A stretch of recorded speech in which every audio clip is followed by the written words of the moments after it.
Hey folks, welcome to the show. This time I have the years correct when it comes to the last 5 years for these two teams in the playoffs. Before we get into that, let's talk about the Canucks and the Predators and how they have been this year. We'll talk about how they've been as a whole. We'll talk about how they've been playing and against each other, and then how they've been playing lately. Because while I don't have their last 20 game stats up here, it is worth mentioning their trajectories in the last 20 games. But anyways, the Vancouver Canucks have had an incredible year. I think if I was a Canucks fan and the Canucks got eliminated in the first round, I think it's still worth being proud of the year they've had. It's obviously going to be disappointing to lose in the first round after a 50-win year. And as an Oilers fan personally, I would get a kick out of the Oilers, or not the Oilers, the Canucks losing in the first round. But I still have to respect the fact that they had a great year, and but they're at a place we didn't think they would be. If they miss the playoffs next year, then we can have that discussion of, okay, well, was that year really a sign of things to come or what? But for now, the Canucks have had a great year, and unfortunately for them, they're not really playing with house money per se.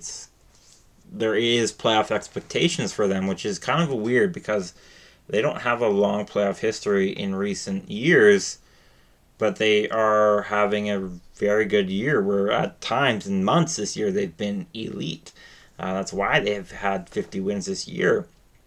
Whereas Nashville, they're only 3 wins off, but there's enough differences between the two, especially Vancouver's home record where they're 27-9-5 compared to Nashville's below average 23-16-2. So as we get into the stats, if you've seen my other videos, particularly my other playoff reviews, you know how this works. But quick review for people who aren't used to my videos. One, thanks for watching. Happy to have you. I hope you enjoyed and all that kind of stuff. And if you're not a newcomer and returning viewer, obviously I hope you enjoy it too.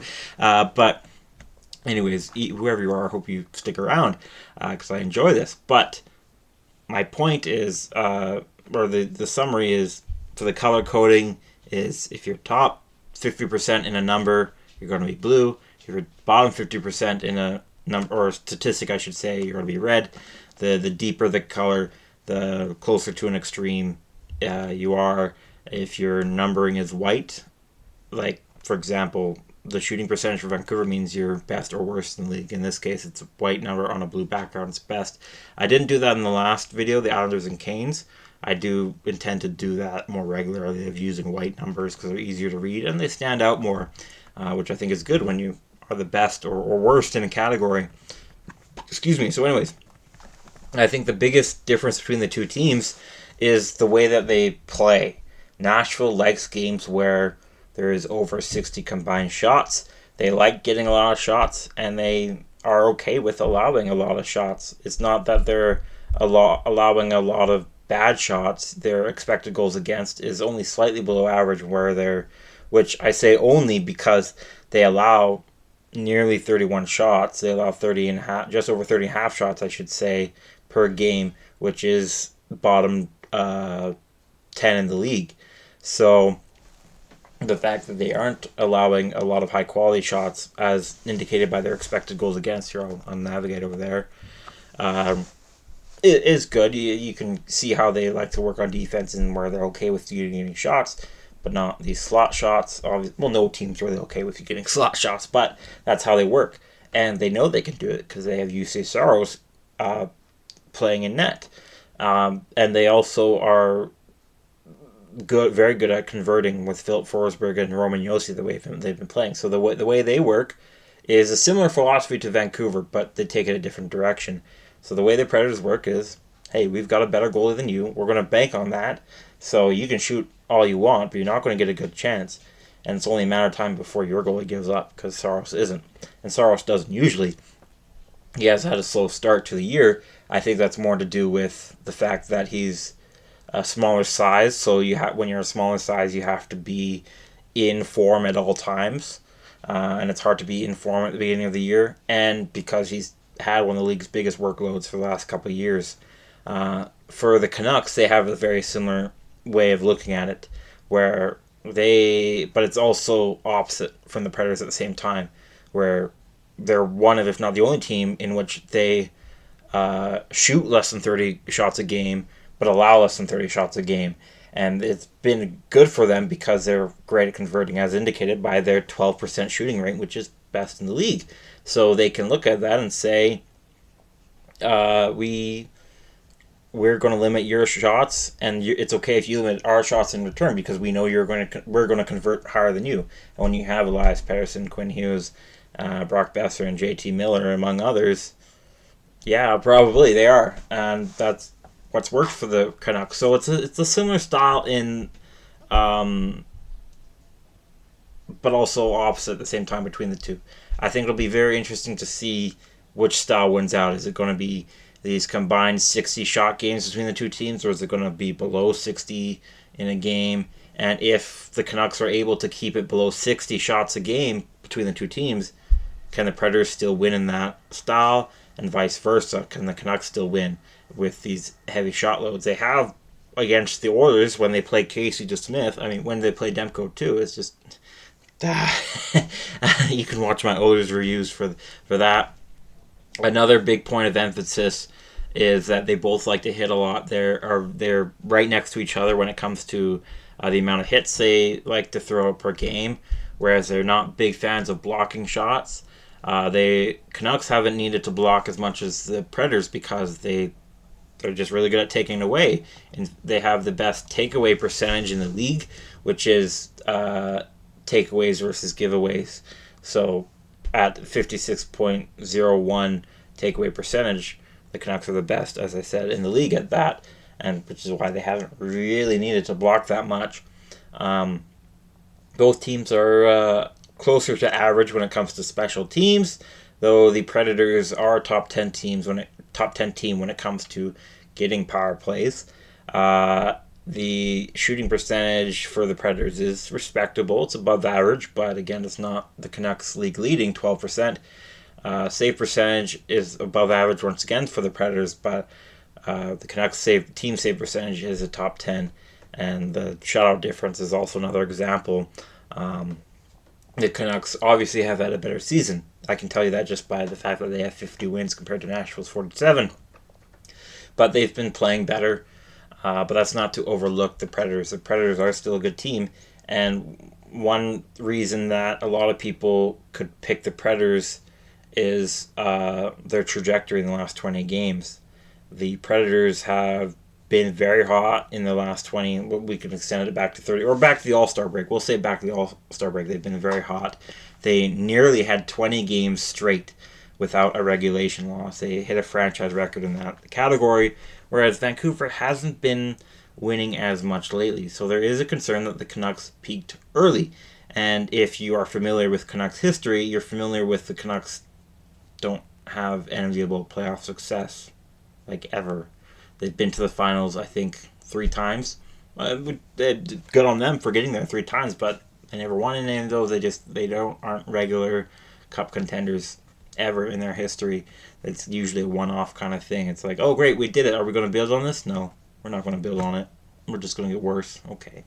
To be fair, when the Canucks made it to the finals in the 80s, they had to put up with the Oilers and the Flames and the Jets all in the same division.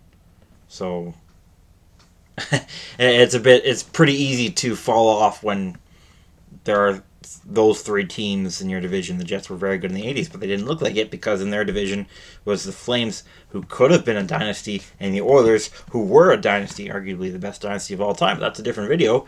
I think it'd be be a cool idea to do history videos on NHL's official dynasties.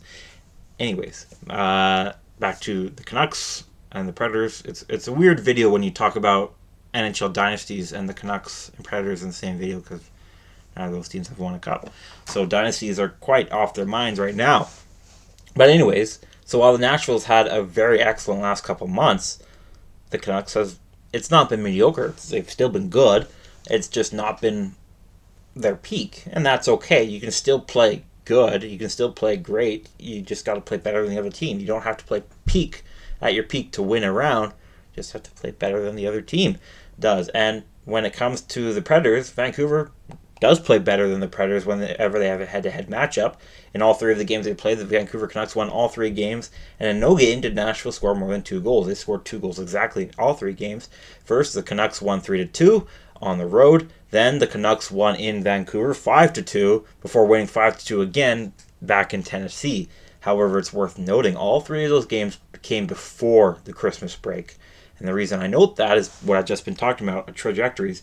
Nashville in the last 3 months is a notably better team than when the Canucks were beating them. And when the Canucks were beating them, the Canucks were a notably better, well, I don't want to say notably, but a somewhat better team than they are now. So the other thing that example I like to look at, or the other angle, I should say, when it comes to measuring playoff teams is playoff history. And the lack of playoff history for this Canucks roster is why a lot of people look at the Canucks and say, okay, that's an upset factor, because usually a team has to have some playoff history under their belt in order to succeed in the playoffs. Normally, not always, but normally. Vegas went to the finals in their first year of existence. They had Marc-Andre Fleury, sure, but the rest of their stars weren't exactly used to leading in the playoffs. And they did, though. They did very quickly. Different video.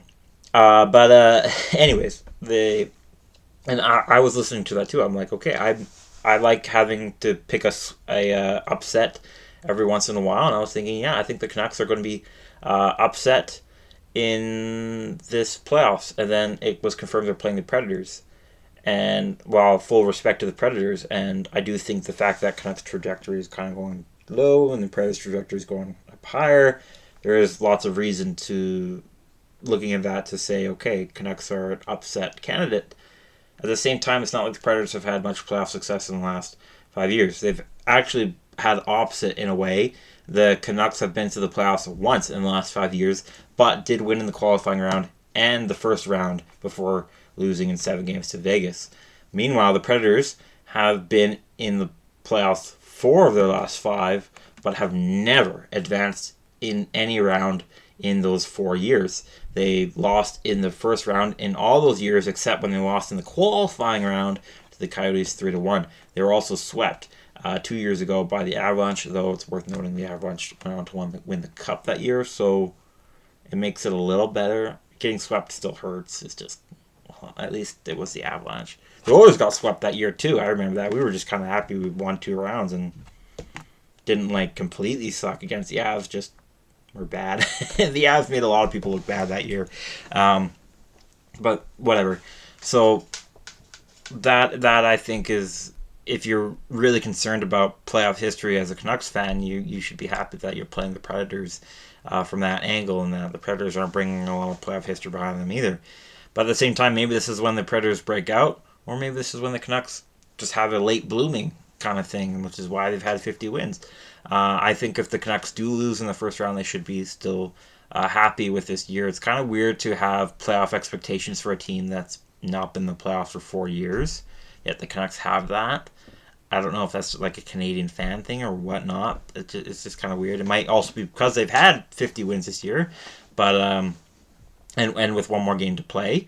But whatever, I think they should be happy with what they did this year. If they miss the playoffs next year, then they should have a lot of concern. But that's all next year. Focusing on this series, Canucks obviously have the edge. It's not a major edge, but it's a clear edge that, Canucks have the favor.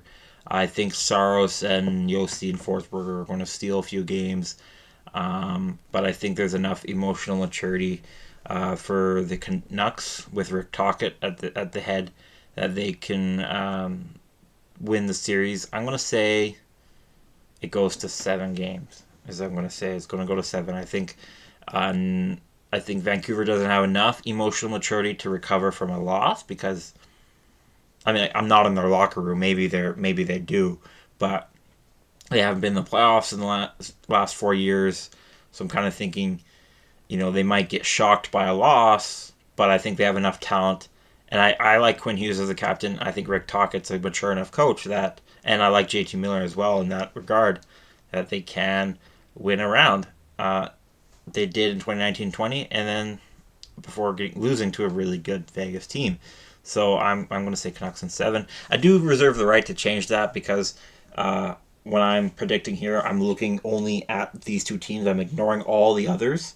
But when I look at a bracket, which I will do tomorrow, I'm looking at everything together, and I like to predict an upset here. So I hope that in one of these previews I predict an upset so I don't have to change my mind when it comes to a bracket. But until then, we'll see. That's it for now. Thank you so much for watching. Please like and subscribe if you'd like to see more, and comment your thoughts. I'd love to hear them. I will see you. Excuse me. I almost made it without burping. It wasn't a loud one, but you could tell that something happened. Anyways, I'll see you whenever I see you next.